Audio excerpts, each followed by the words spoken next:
And listen, we know that Numbers is the fourth book in the Bible: Genesis, Exodus, Leviticus, Numbers, and followed by the final book of the Pentateuch, which is Deuteronomy. We, of course, know the basic foundational stuff that we have talked about before, that our Bible, referred to as the Protestant Bible, contains 66 books.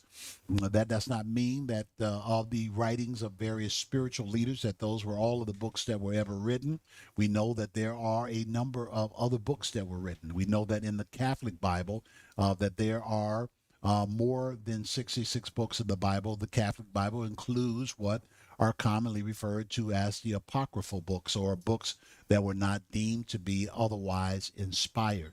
But we are grateful that we have the 66, and there is nothing wrong with reading other books that are that are historical, that may have some relationship to Christianity, that may have some relationship to describing things about the early church age. But if we can master these 66, I think that we're going to be well on our way. We also know that the we also know that the Hebrew Bible is the Bible of the Old Testament, and that Bible does not contain 39 books as our Old Testament does, although it contains the same books.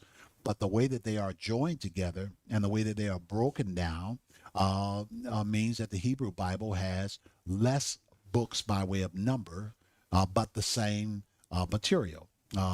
For example, the in the King James version, or in the Protestant Bible, you have the 12 minor prophets, and in the Hebrew Bible, all of the 12 minor prophets are treated as the latter prophets.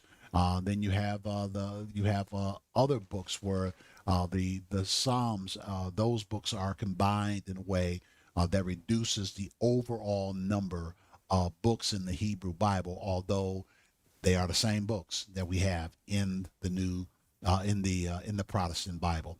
And so we've been looking at our Old Testament, which, as we know, it contains 39 books. We know that 3 times 9 is 27, and that gives us a number of books in the New Testament. Well, we know that the Old Testament was written over a period of about 1,000 years, and at the close of that period of about 1,000 years, we know that there is a 400-year period of silence. That's an interregnum, or a period of silence, when the book of Malachi closes out before Matthew opens up, Matthew being the first book in the New Testament, and Malachi being the last book in the Old Testament. When Malachi closes out, before Matthew opens up, there's a 400-year period of silence, where there are no inspired books that make their way into our Bible during that period of time. And so at the end of that period, that 400-year period of silence, is the initiation, or the opening, if you will, of the New Testament, the coming of the Messiah. And so Genesis and between Genesis and Malachi, we get the unfolding story of creation, and then the nation of Israel, God's unique emergence of a man named Abraham, and God's development of the family and the offsprings of Abraham, in whom he said, I'm going to make of you a great nation, and through you all of the nations of the world will be blessed. I'm going to give you a seed, when Abraham had no seed, and did not have a seed by Sarah until he was 100 years old. But God says that I'm going to multiply your seed greatly, and it's going to be such that if you can number the sand, you'll be able to number your seed. I'm going to make your name great.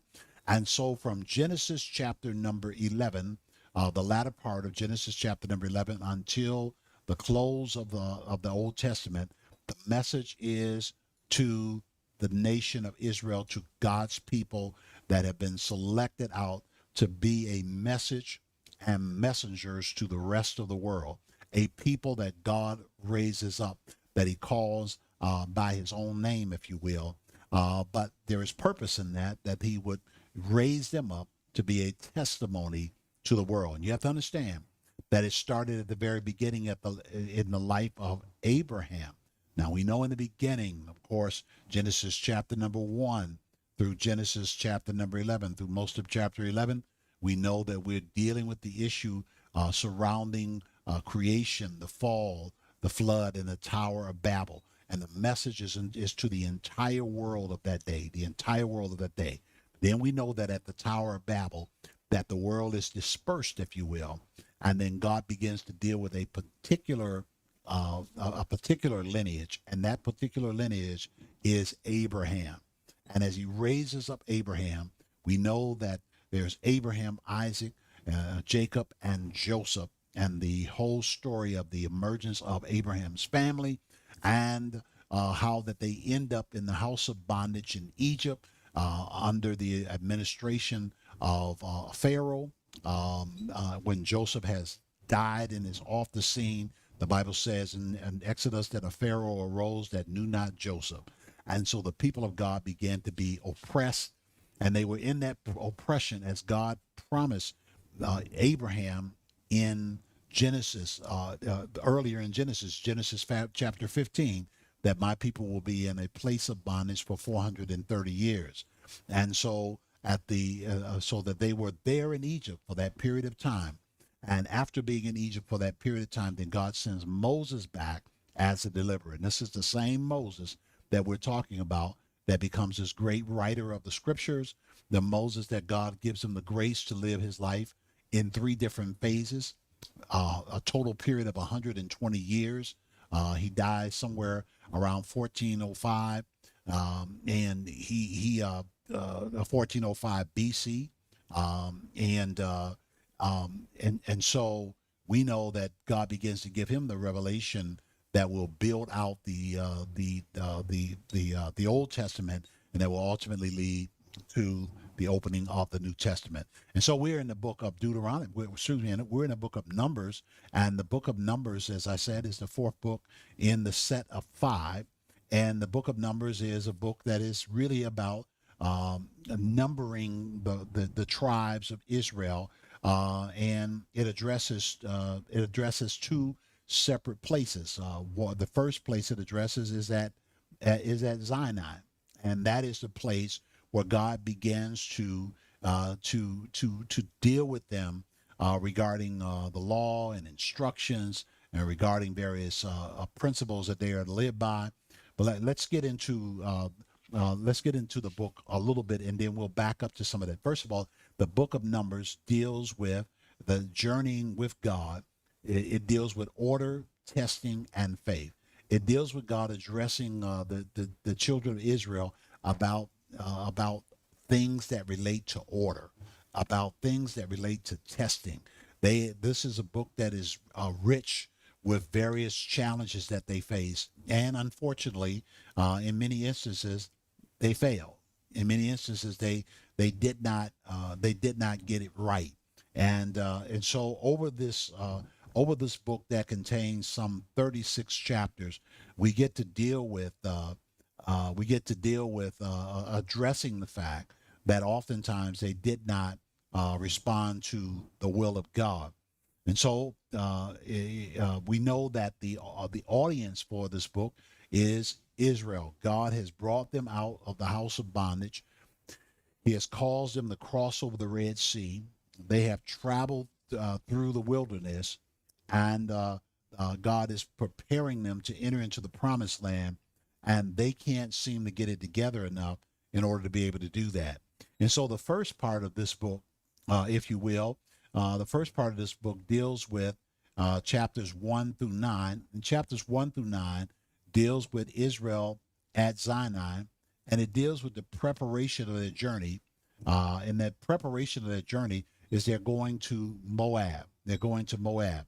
And at Moab is where ultimately they began to prepare themselves, or began to bring themselves to the place where they are ready to cross over the Red Sea, cross over the Jordan, and go in and possess the land. And so here they are at Mount Sinai, and God begins to give them some instruction. Now, when you look at the first chapter of the book of Numbers, as we kind of get into a little bit. We're looking at chapters 1 through 9 for just a moment here.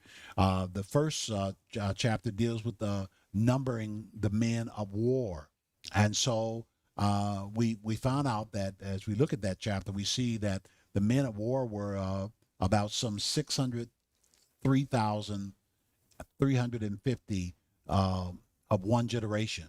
So we understand then that there was 600,000 over 600,000 men of war at the time that they are at Mount Sinai. This is what gives us a projection as to the number of people that may have been in the wilderness at that time, because basically what happens is the number of men of war is, if you will, that's a base number that then suggests that there was at least another number that may have been as big as that number of men, but certainly there was at least that many women in the wilderness. So if you count men, women, and children, then it's easy to see how that population was well over 1 million people that were journeying in the wilderness. And can you imagine the difficulty and the challenges that are associated with a huge number like that of people who are making their way through the wilderness? Now, I remember many years ago the Million Man March, and I was fortunate enough to go to the Million Man March.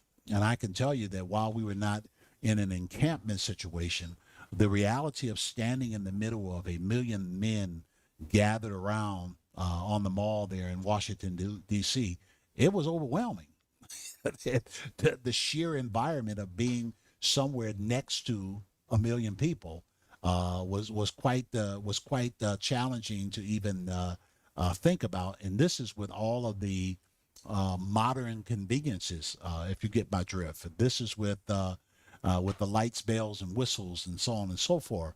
And yet, it was overwhelming to think about being around that number of people. And so you can imagine coming out of Egypt and traveling through the wilderness, what it must have been like for some of them to deal with the various challenges that were a part of being in the midst of a big crowd. So in these early chapters, God is instructing them to take inventory and giving them various assignments. And this is why it starts out talking about the men of war. By the time you get to chapter number 3, it's talking about the numbering of the Levites, the setting out those that are to responsible for taking care of the temple. All of these kind of things begin to come up in those early chapters, because the ideal is to prepare the people to go forward.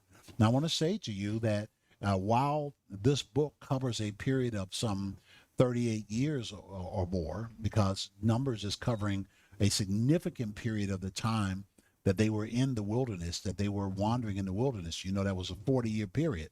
And we was talking about Moses that had the blessing of living his life in 3 periods of 120 years, 40 years in Egypt, 40 years in the wilderness, and then God sends him back as a deliverer, and 40 years of leading the people towards the promised land.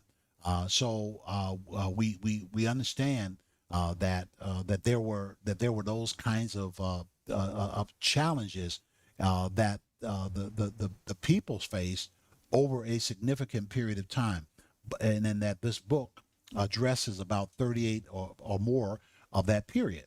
But I want us to understand that chapters 1 through 9, that is the preparation for the journey, the taking of inventory, going through various purgings and things along those lines. That really, at Mount Sinai, this book is only addressing a few weeks. It's only addressing a brief period of time in chapters 1 through 9. However, chapters 10 through 21, and we'll back up on some of this in a moment, chapters 10 through 21 covers the bulk of that period. 38 or 39 years is the period that is covered. And that is the journey to Moab. So remember that chapters 1 through 9, covering a period of a few weeks, is preparation for the journey to go towards Moab. And that preparation, the instructions that God is giving them, is covering a few weeks, getting them ready that you can't sit around here and hang around here forever. It's time to get up from here, and it's time to move from Mount Sinai towards Moab. And after a few weeks of instruction and preparation, they began to make their journey there. But now when they journey from Moab, when they journey from Mount Sinai, this is where they really encounter many of their problems, because the journey from Sinai to Moab, and when they arrive, if you will, at Moab, or while they're journeying towards Moab, is where they encounter many of their problems. At Mount Sinai, the law is given. At Mount Sinai, they receive instruction. At Mount Sinai, there is organization of the men of war. At Mount Sinai, there is development of encampment. The Levites are numbered. God begins to give some critical instruction about purification.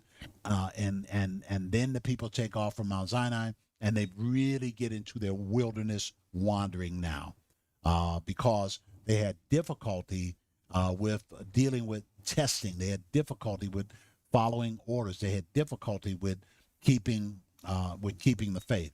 And so as we look at this a little bit, I want us to understand, I've given you some of the information about the setting. I want us to understand that the major issue that they faced was this issue of trusting God. And having said that, I want us to look very quickly at Numbers chapter 14 and verse number 8. That's Numbers chapter 14 and verse number 8. Just go there for a minute to see this this great theme that we are talking about here. Just one moment here.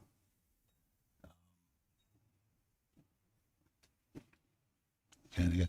All right. So let's look at that. Let's look at that verse in Numbers chapter 14 and verse number 8. Got a little bit different setup here, and we're just working through a little bit here. It's all right.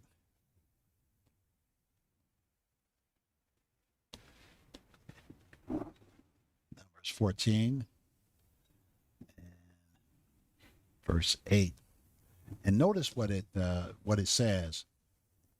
There in that portion of scripture, it says in Numbers 14:8, if the Lord delight in us, then he will bring us into this land and give it us, a land which flows with milk and honey. So we see that one of the major things that becomes a part of their journey is, if the Lord delights in us, then he will bring us into the land and give it to us, a land that is flowing with milk and honey.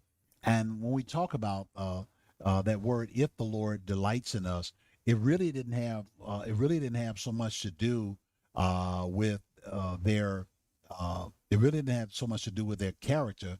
It had everything. Well, I guess it did have to do with their character, but it had to do with their sheer willingness or unwillingness to obey him.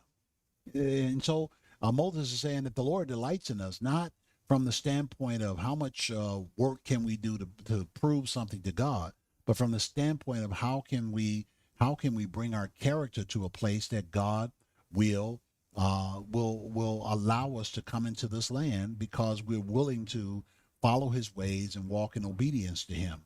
So the big idea with Numbers is that it's a journey that should have taken just a few weeks, and it ultimately took 40 years because of unbelief, because God remained faithful, but the people became unbelieving.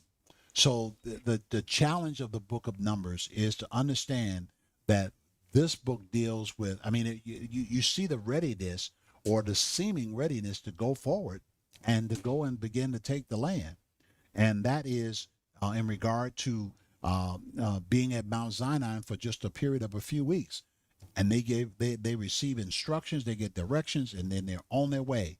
The problem is that when they get on their way, they run into all kinds of problems that end up causing them to go around and around and go through wandering in the wilderness. And we'll talk about that just a little bit. So we're talking about the preparation to go into the land, and that's covered, as we said.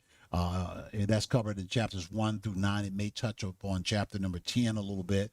And so let's just talk about that first. That first chapter deals with the taking of a census, God causing them to number. There were times when God would tell leaders, don't number. I don't want you getting involved in counting because you may become overly reliant upon what you perceive as your strengths. But here God tells them to do numbering. The theme of that chapters 1 through 9 and 1 through 10 is God organizes his people. So understand that when God is getting ready to move you into your promise, that organization is one of the things that becomes critically important. He organizes his people. And the elements of that organization was that, number one, and we talked about chapter 1, he takes a census. He tells them to take a census, find out who's here, find out where everybody is, who's in what camp, who's among what group.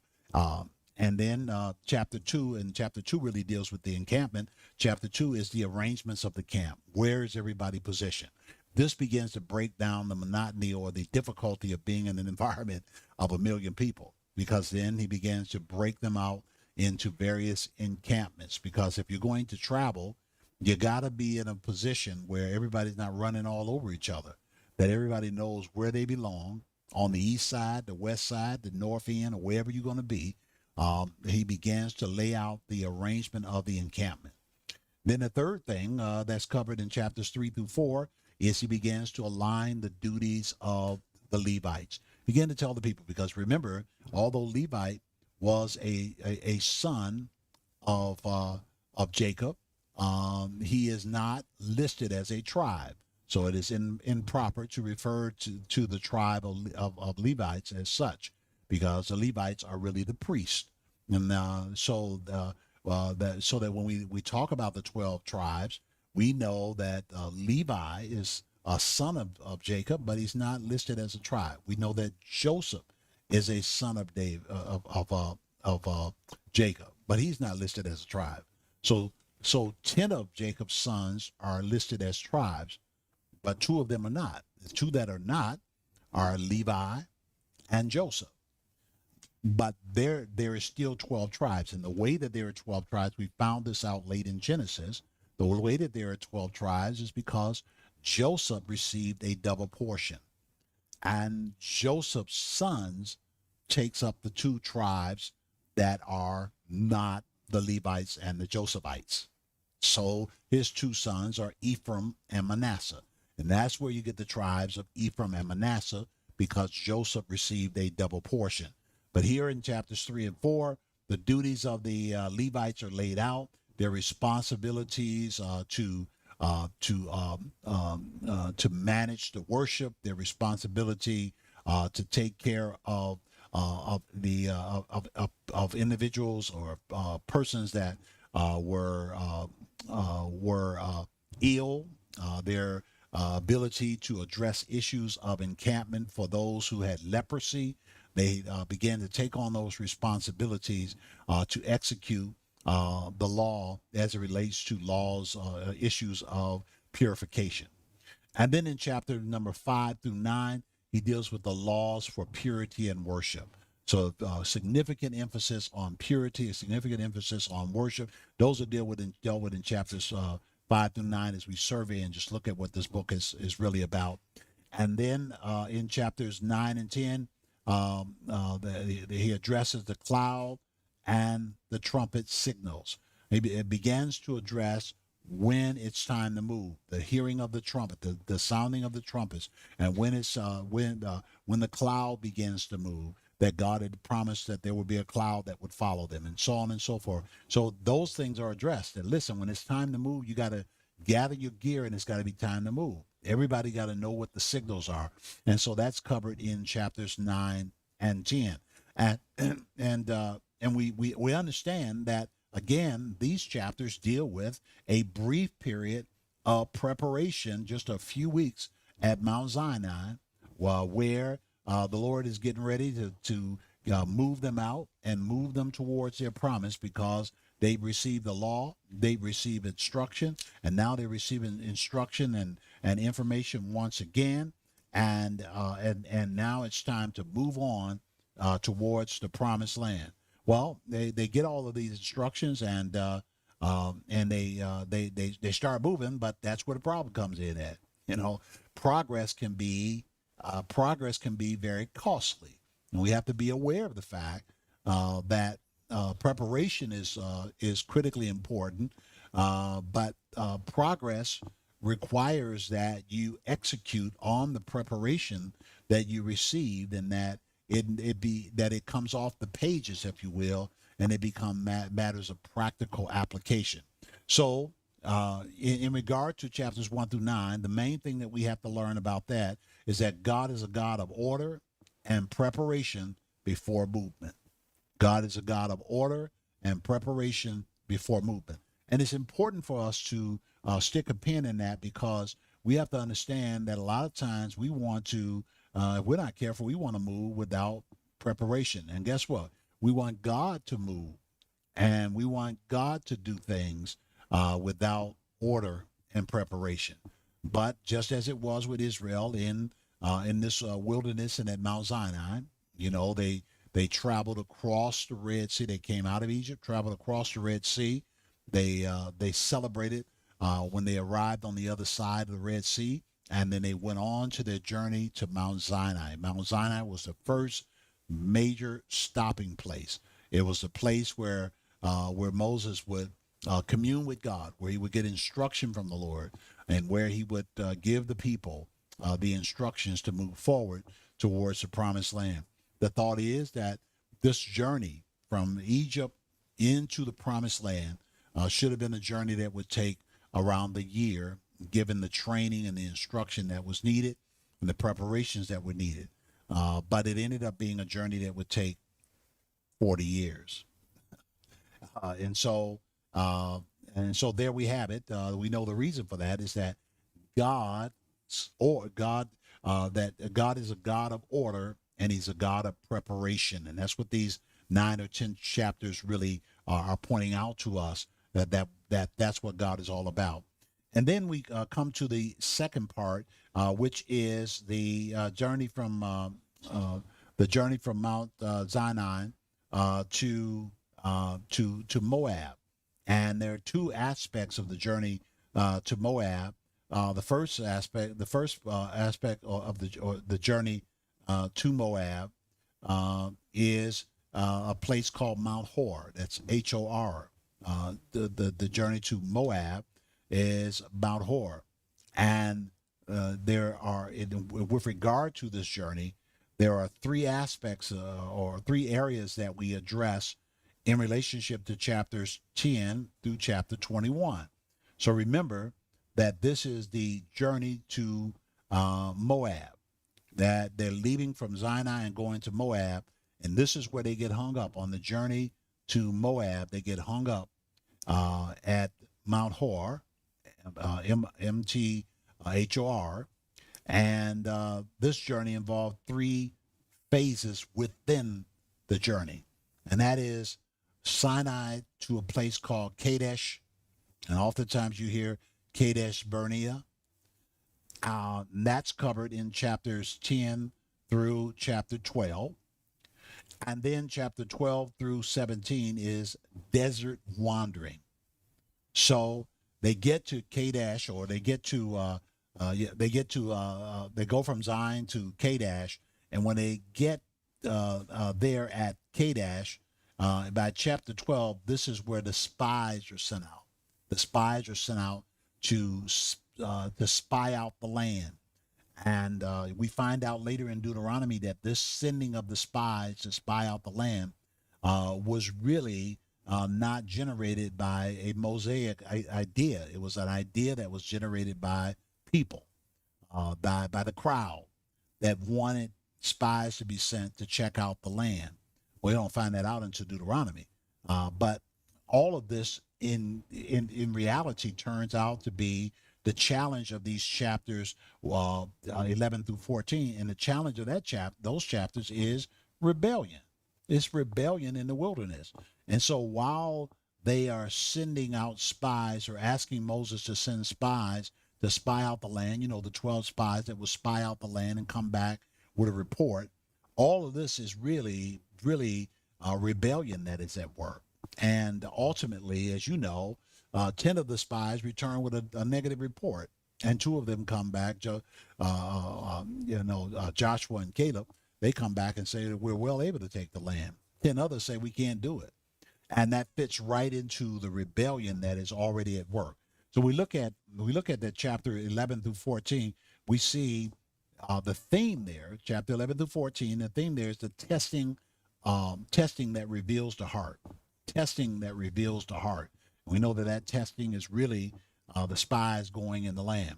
So the events that the key events that occur in these chapters 11 through 14 is the key events that occur is they complaining about hardship and food.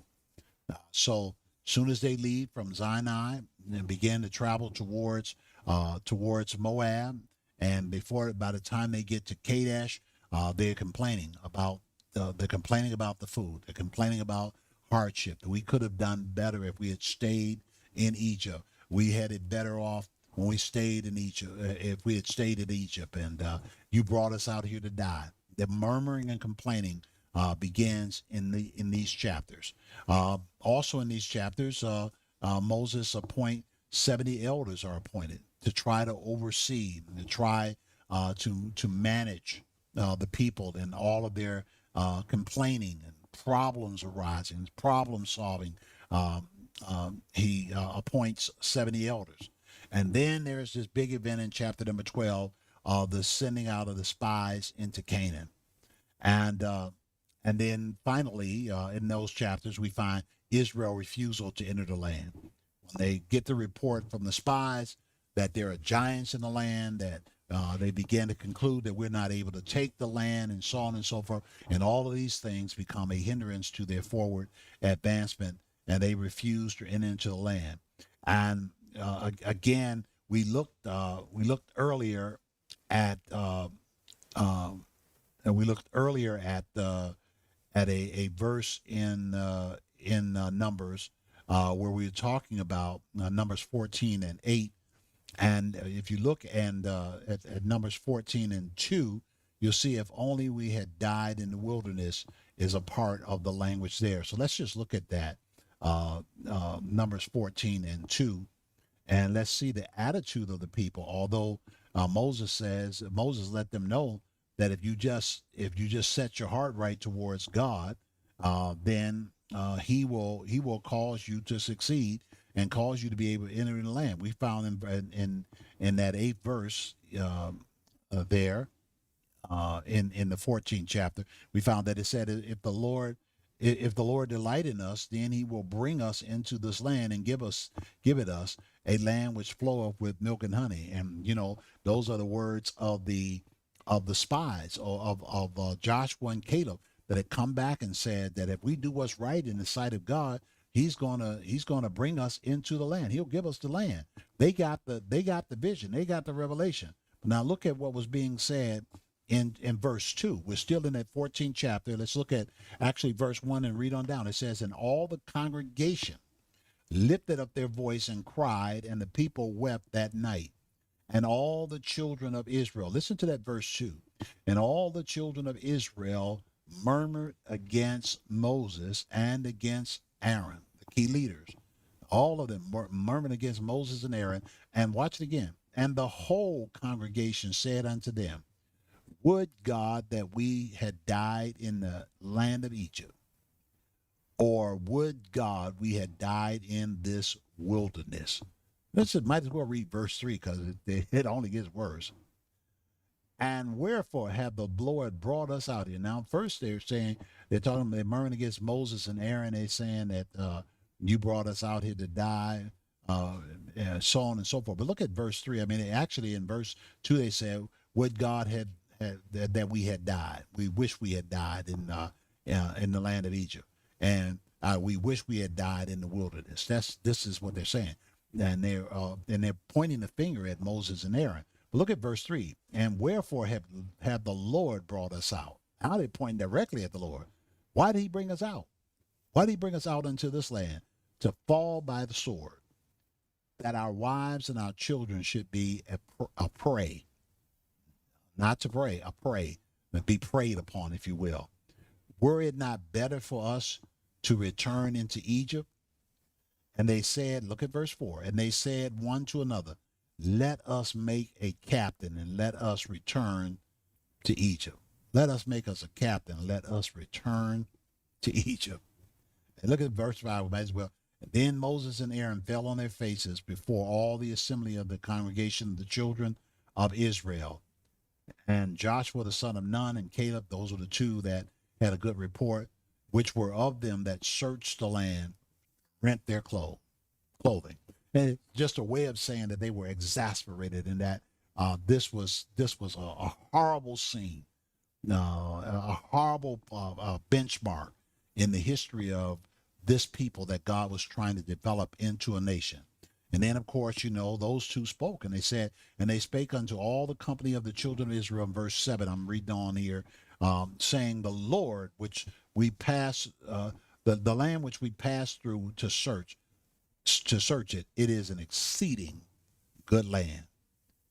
And if the Lord delighted us, he will give us a land flowing with milk and honey. Look at verse number 9.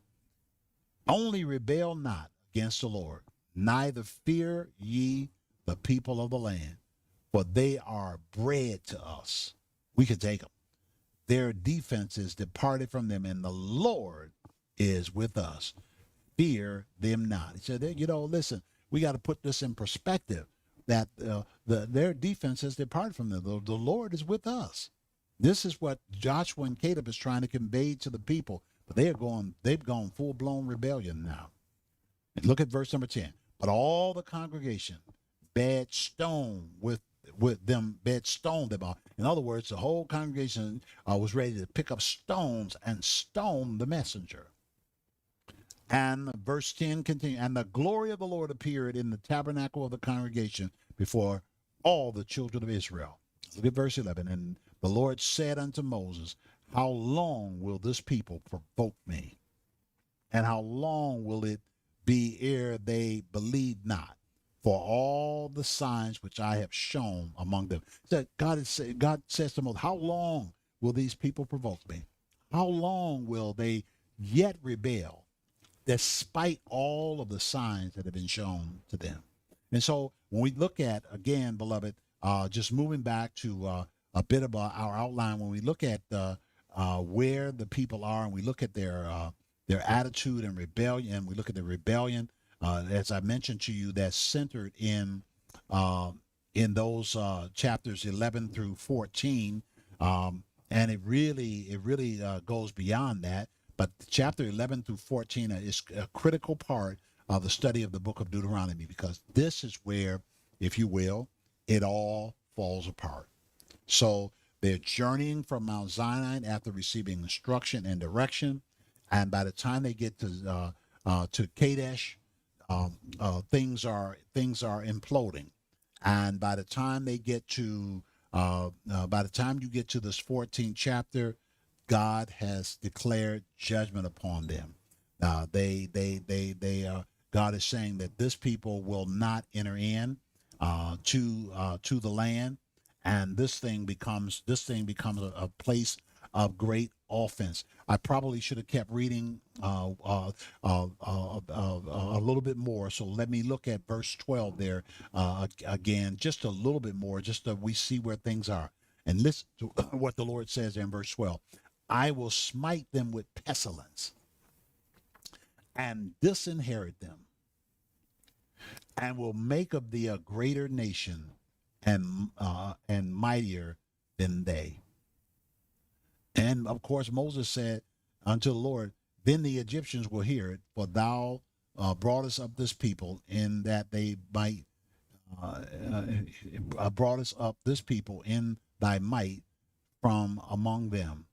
And they will tell it to the inhabitants of this land, for they have heard that thou, Lord, art among this people, that thou, Lord, art seeing face to face, and that thy cloud standeth over them, and thou goest before them by daytime, and a pillar of cloud and a pillar of fire by night. Now, if thou wilt kill all this people as one man, then the nations which have heard the fame of thee will speak, saying, because the Lord was not able to bring this people into the land which he sware unto them, therefore he have slain them in the wilderness. In other words, Moses said, God, they're going to slander your name if you wipe everybody out. If you kill everybody, they're going to slander your name. And so, and he beseeches the Lord to pardon them. He beseeches the Lord for long suffering. Now, the problem is that uh, this thing is certainly before the Lord, and the Lord is showing mercy and kindness towards this people. But the reality of it is that their hearts have not changed. Despite all of the things that they have faced, all of the things that they have dealt with, and all of what God has shown them, they are still operating in rebellion. So where do we go from here? Well, beginning in that 15th chapter in earnest, chapter 15, and actually all the way to chapter 25, but in chapter 15 through those chapters, we began to see the consequences of disobedience. The consequences of disobedience. So we saw the first part of this in chapter 1 to 10, that God organizes his people. And the major thing there is that God is a God of order and preparation before movement. Order, preparation, then movement. Then we saw in chapters 11 through 14 that that unbelief turns obstacles into excuses. We saw that unbelief turns obstacles into excuses. So when they began to face stuff, they began to make excuses. They began to complain against God, and they began to face the judgments of God. And that the judgments of God really bring them to these chapters 15 through 25, which is really the years of wandering and discipline.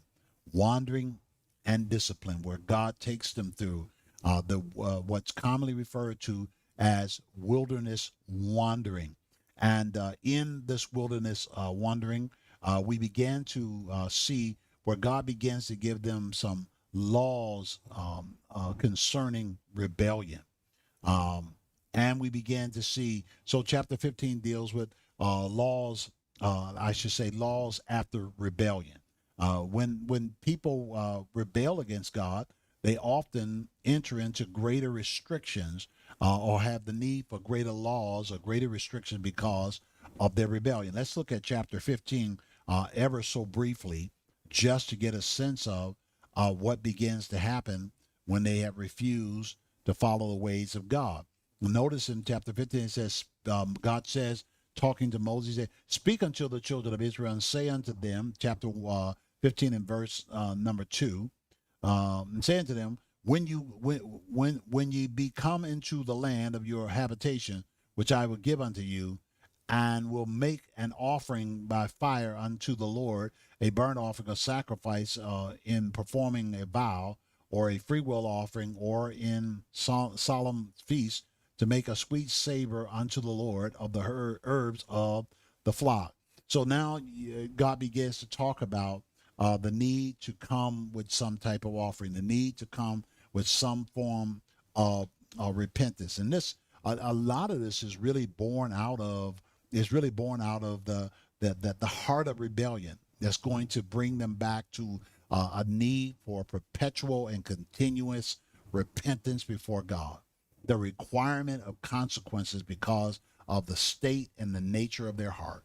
And that's what we begin to deal with in this 15th chapter. And there are a number of different sacrifices that God began to make it clear to them, the requirement of those sacrifices. Now let's flip on over to chapter number 16 and see this rebellion that mushrooms even into a greater and clearer manifestation. And this is called the Korah rebellion. And it talks about the Kohaths, now Korah, the son of Ishar, the son of Kohath, the son of Levi, and Dathan and Abiram. So Korah, Dathan, and Abiram, the sons of Eliab, and On, the sons of Peleth, sons of Reuben, took men. Watch this. In verse 2, and they rose up before Moses with certain of the children of Israel, 250 princes of the assembly, famous in the congregation, men of renown. And they gathered themselves together against Moses and against Aaron, and said unto them, Ye take too much on you, seeing all the congregation are holy, every one of them. Now, you know that's not true. You take too much on yourself, seeing the whole congregation, all of us holy. We're as holy as you are, all of us holy. And the Lord is among them, God with all of them. Wherefore then lift ye up yourselves above the congregation of the Lord. Now, this is the environment that begins to be created when people do not walk in the preparation and order of God. And when they began to rebel against the instructions, ultimately it mushrooms into a bigger situation where there's organized rebellion against Moses. So that there was generalized rebellion against Moses and God, but now this is organized rebellion that has come that says that we got God just like you. We if you will, we prophets just like you are. The congregation is holy already. We all holy. God is talking to all of us. Look at verse 4. And Moses heard it. When Moses heard it, he fell on his face and spake unto Korah and all his company, saying, Even tomorrow the Lord will show who are his and who is holy, and will cause him to come near unto him, even him who have chosen, who he have chosen will cause to come near unto him. This dude, take your censers, Korah, and all his company, and put fire therein, and put incense in them before the Lord tomorrow. And it shall be that the man that with whom the Lord does choose, he shall be holy. Ye take too much upon you, ye sons of Levi. And Moses said unto Korah, Hear, I pray you, ye sons of Levi. Now, you see, do you see where the rebellion, the first group of rebels in that verse number 1 comes from among the sons of Levi, the priests, the priestly tribe. They began to rebel, and they joined up with the Reubenites and others in their rebellion. But these are the Levites. Look at verse number 9. It says, Seemeth it but a small thing unto you that the God of Israel have separated you from the congregation of Israel to bring you near to himself to do the service of the tabernacle of the Lord and to stand before the congregation to minister unto them. Well, this is saying that you making that a small thing. Don't you know how serious it is for you to have the call of God on your life? Let's say you making that a small thing. And he brought thee near to him. Verse 10, and all thy brethren, the sons of Levi, with thee, and seek ye the priesthood also. Verse 11, for which cause both thou and all thy company are gathered together against the Lord. And what is Aaron that ye murmur against him? He said, God gave you all this opportunity. He opened all these doors for you. He gave all this opportunity. He has made you the priest, the leaders, and brought you to the forefront. And yet you don't appreciate it because rebellion has your heart. And verse 12, and Moses sent to call Dathan and Abiram, the sons of Eliab, which said, we will not come up. So now you're dealing with the Levites taking lead in this rebellion, and those that are following them are even more disrespectful than them. They're like, well, we're not even giving homage to anything that you say, Moses, anything that you say, Aaron. We have decided that you are no leaders unto us. And verse 13, is it a small thing that thou hast brought us up out of a land that flows with milk and honey to kill us in the wilderness? Do you see the reversal of this? Do you see where they are saying that we were in a land of milk and honey, and you brought us out? Now, God just got finished telling them and through the mouth of Caleb and Joshua that if you do what's right, I'll bring you to a land flowing with milk and honey. They're saying that you took us out of a land flowing with milk and honey, Egypt, to come up to kill us in the wilderness. Verse 13. Except that thou make thyself altogether a prince over us. Um, and so let's see what happens here. And Moses said to Korah in verse 16, be thou and all thy company before the Lord, thou and they and Aaron tomorrow. Verse 17, and every man his censer, and put incense, and take every man his censer, and put incense in them, and bring ye before the Lord every man his censer, 250 censers. Those are the rebels. Thou also and Aaron, each of you, his censer. And they took every man his censer and put it in the fire and laid incense thereon, and stood in the door of the tabernacle of the congregation with Moses and Aaron. And Korah gathered all the congregation against them at the door, unto the door of the tabernacle of the congregation. And the glory of the Lord appeared unto all the congregation. And the Lord spake unto Moses and unto Aaron, saying, separate yourselves from among this congregation, that I may consume them in a moment. Verse 22, and they fell upon their faces and said, O God, the God of the spirit of all flesh, shall one man sin, and wilt thou be wroth with all the congregation? Moses said, Lord, you're going to kill everybody because of these people. You see how serious God is about this rebellion thing. And ultimately we see that the judgment fell upon the Korahites and upon others, but that God spared the judgment on everyone. Look at verse 30. But if the Lord make a new thing, and the earth open her mouth and swallow them up with all that pertain unto them, and they go down quick into the pit, then shall you understand that these men have provoked the Lord. Verse 31, and it came to pass, as he had made an end of speaking all these words, that the ground caved asunder, and that was under them. The ground opened up, caved in, and the earth opened her mouth and swallowed them up, and their houses, and all the men that appertain to Korah, and all their goods. They and all that appertain to them went down alive into the pit, and the earth closed upon them, and they perished from among the congregation. Look at the judgments of God. Now you can. This is a pivotal chapter, which is why we took some time to see that chapter number 16. But it shows the intensity of the rebellion that was going on, and it shows God's reaction when there is corporate rebellion of that nature. Now, God had already spoken to Moses at an earlier place in chapter 14, where he began to tell him that, move out of the way. I'll destroy this whole. I'll destroy the whole congregation. I'll cut them off. I'll raise up another people. Moses said, Lord, don't do it, because it's going to mess up your reputation.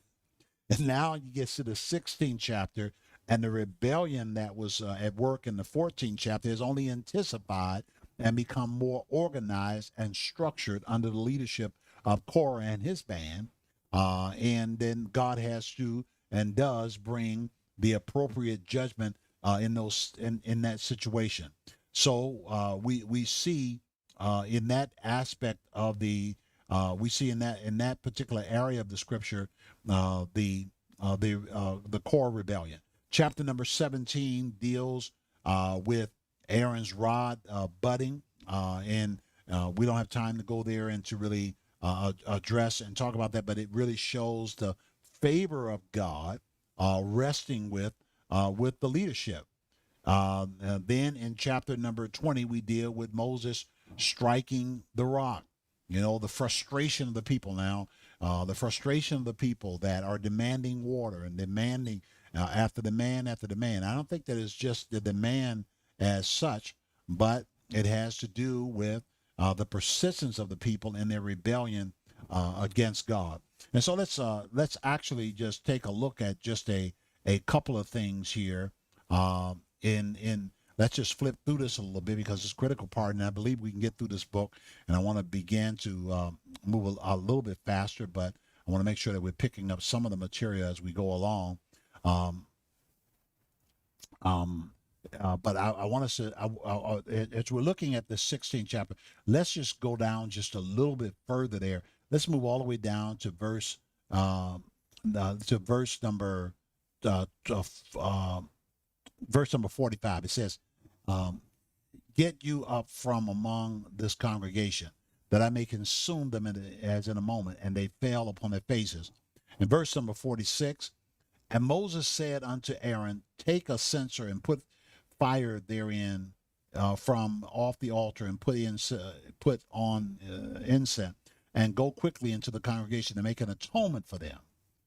For there is wrath gone out from the Lord. The plague is begun."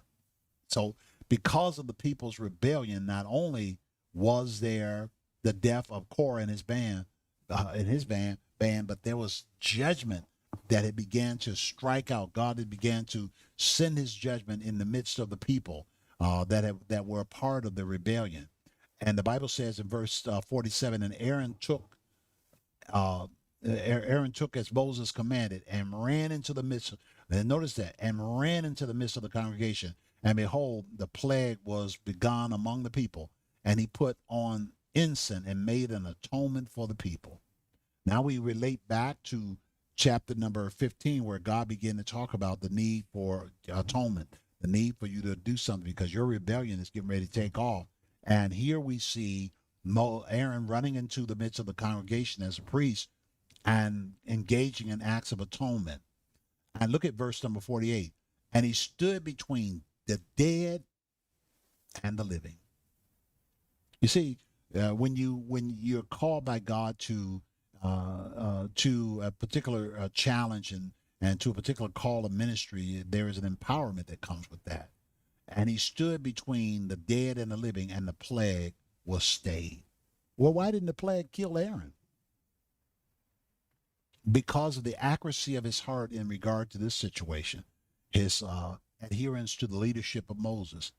And when he stood in his functionality, remember, these were Levites that rebelled.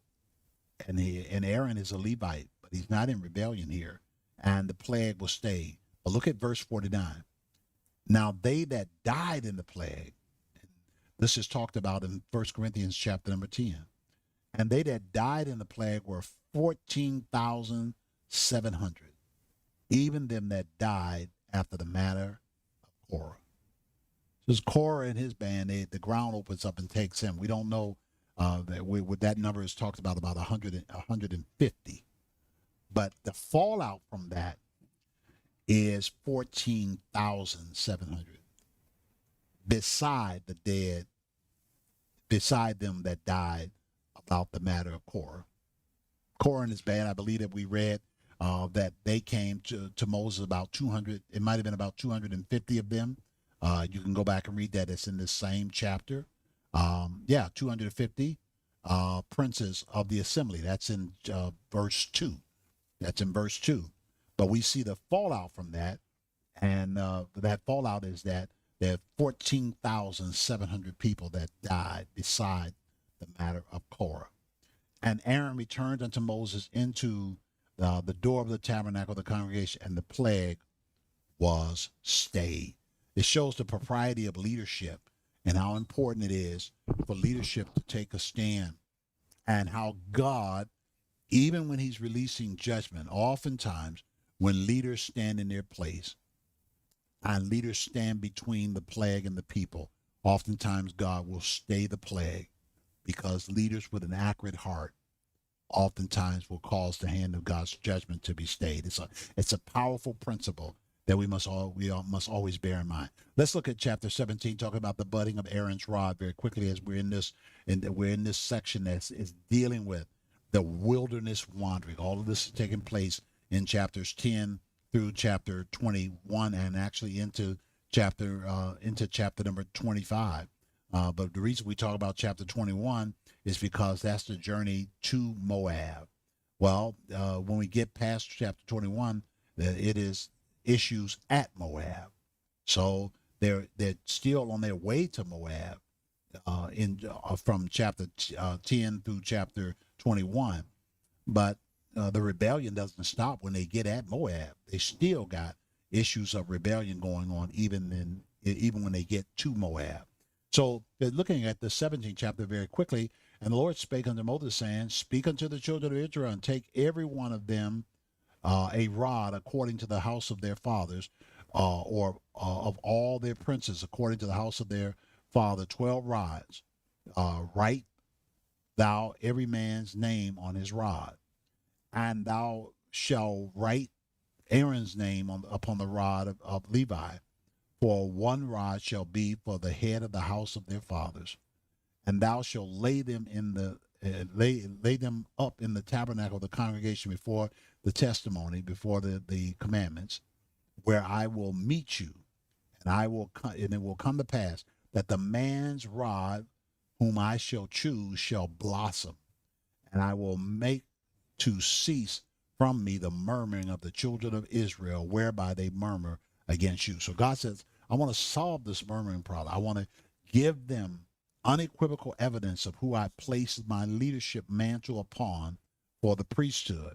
And so have everybody think that they got the mantle.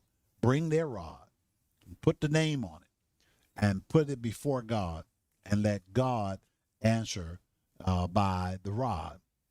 And the Bible says in verse 7, and Moses laid up the rods before the Lord in the tabernacle of the witness. And it came to pass that on the morrow, the next day, Moses went into the tabernacle of witness, and behold, the rod of Aaron for the house of Levi was budded and brought forth buds and bloomed, and yield almonds. And Moses brought out all the rods from before the Lord unto all the children of Israel. They looked and took every man his rod. And the Lord said to Moses, Bring Aaron's rod again before the testimony, to be kept for a token against the rebels, and thou shalt quite take away their murmuring from me, that they die not. And Moses did so, and the Lord commanded him. So as the Lord commanded him, so he did. And the children of Israel spake unto Moses, saying, Behold, we die, we perish, we all perish. Whosoever cometh anything near unto the tabernacle of the Lord shall die, and shall be consumed with dying. So you see, God is setting a standard here for the people to understand that your very life depends upon how you deal with this moment. And if you don't get this moment right, you will go from this moment and you will experience the same thing that the Korah rebellion experienced. Now we got to certainly move on because our time is away here. But again, in that 18th chapter, we know that there it begins to deal with it begins to deal with Moses striking the rock. Or actually, that's in chapter 20, I should say. But chapters 17, 18, and 19 is God yet addressing some of the various challenges that the people are dealing with. And then we still deal with another incident of the rebellion of the people that results in Moses coming to a place where he begins to strike the rock. God tells him, as the people are murmuring and complaining again, God began to tell them that, go and give the people water, speak to the rock. And the Bible points out here how that Moses goes and he strikes the rock and refers to the people as rebels and whatever. He's lost his patience now. He's lost his stamina with the rebellion that God had already warned him of. Said, let me destroy these people. Moses stood in the gap. He interceded. And here he is now caught in the throes of operating in his ministry position, but operating outside of the character of God. You see, this is how you know when people are really truly called by God. People are really truly called by God when they misuse their ministry position or their ministry assignment. Then the judgments of God are very clear and oftentimes very swift. And so many people say, well, I see a lot of people that are rebelling against God or doing something that's completely out of the will of God, and it seems like they're getting away with it and they're going on along, and it's not a problem. Well, my challenge to that is if one is really called by God, if they are really in the employment of God, if you will, if they are on the job, then there are consequences to their behavior. On the other hand, you have people who are not on the job and they have not been called by God. It may be that they're not dealt with immediately because they don't work for Him. And the Bible says that in the end, Jesus talked about this, I believe, in Matthew 7. He said, there are going to be many that are going to say to me, Lord, Lord, have not we done many miracles and wonders in your name? And he's going to say to them, depart from me. I never knew you. I never knew you. Wait a minute. They said, have not we done many great things in your name? But he's going to say, depart from me, ye workers of iniquity. I never knew you. So a worker of iniquity is someone that is on a job that they haven't been assigned to. They are doing something that is unauthorized. Now, that God has a way of dealing with that which is the unauthorized.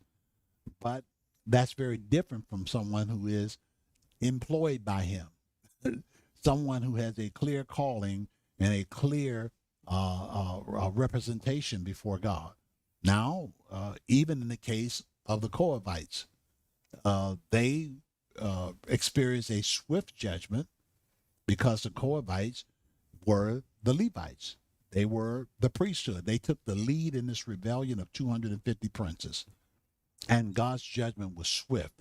The ground opened up, and all 250 of them were taken into the ground. And not only were they taken in the ground, the Bible says that their stuff, all of their belongings, went in after them. And then the ground closed up behind them.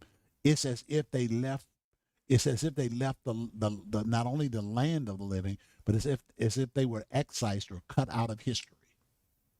One moment they're in the world, the next moment they're completely out of the world. There is no funeral, there is no memorials or nothing. They completely cut off from the face of the earth.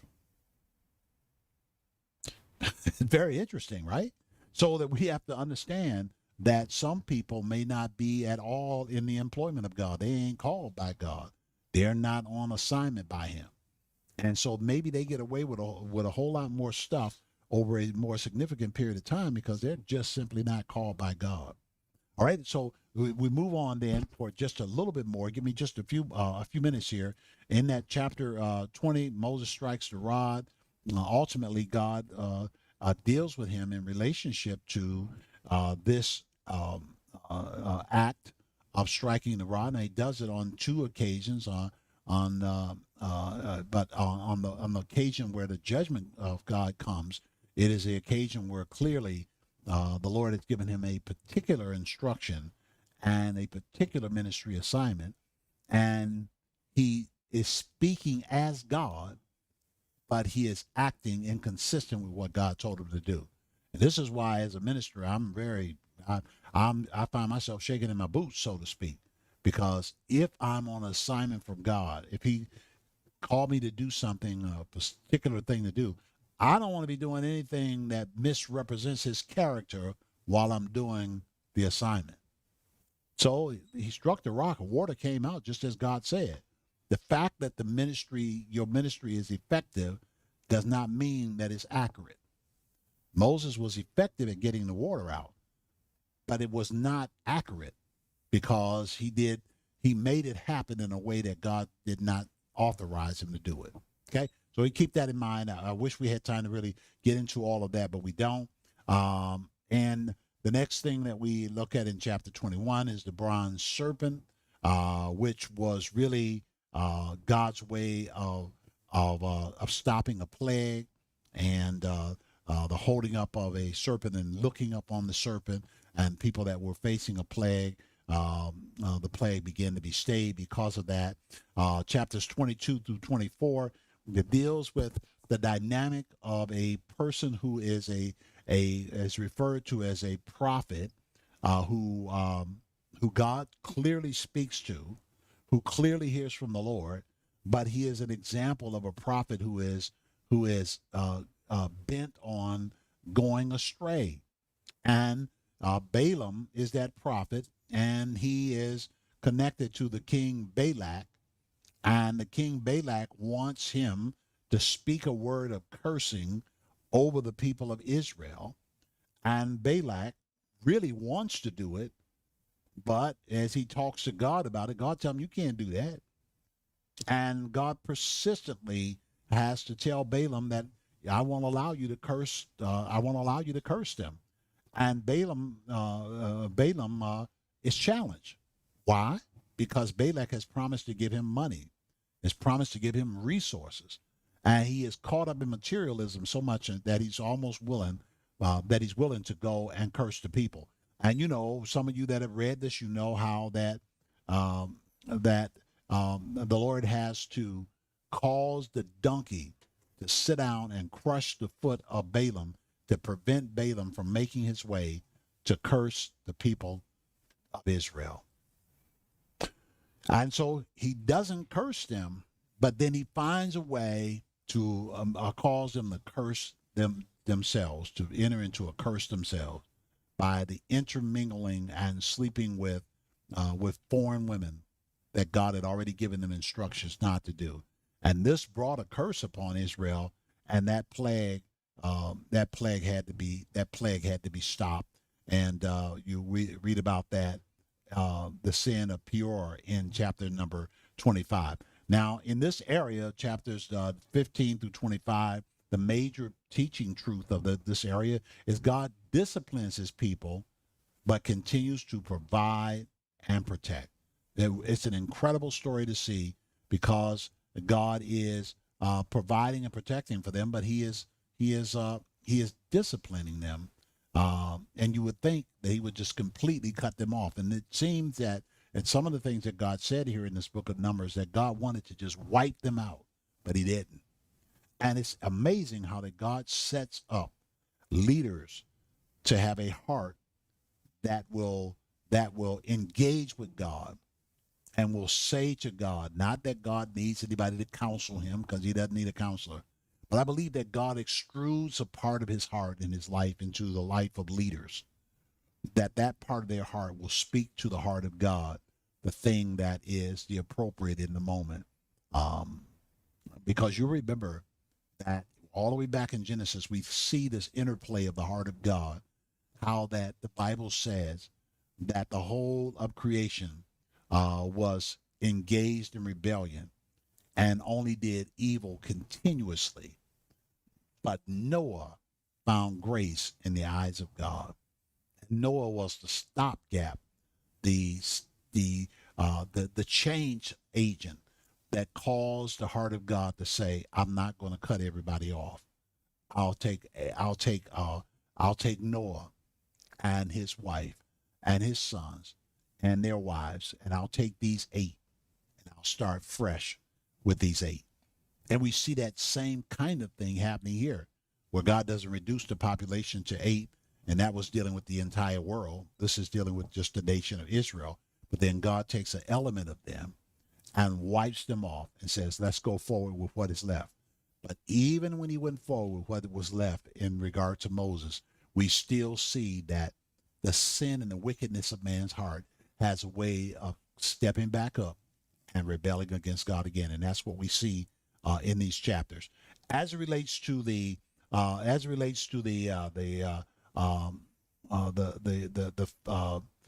final chapters in this particular series, we see God preparing a new generation. God preparing a new generation. So that deals with chapter 26 to 36. God's preparing a new generation. We see in chapter 26 that a second census is taken. And we see with that second census that the number has been reduced of men of war. That number has been reduced from 603,000 to 601,000. And some of that is because of these rebellions that have gone on. That number has been decreased. So we're talking about 40 years ago, 38, 39 years ago, there were more men of war than there were 40 years later, 39 years later. The idea here is that there should have been substantially more men 40 years later, more men of war. But there was a decrease Rather than being a vertical increasing number, the number of men of war decreased at the end of the journey. So everybody that would have been born to add to that number died, or whichever way it was. You understand what I'm saying?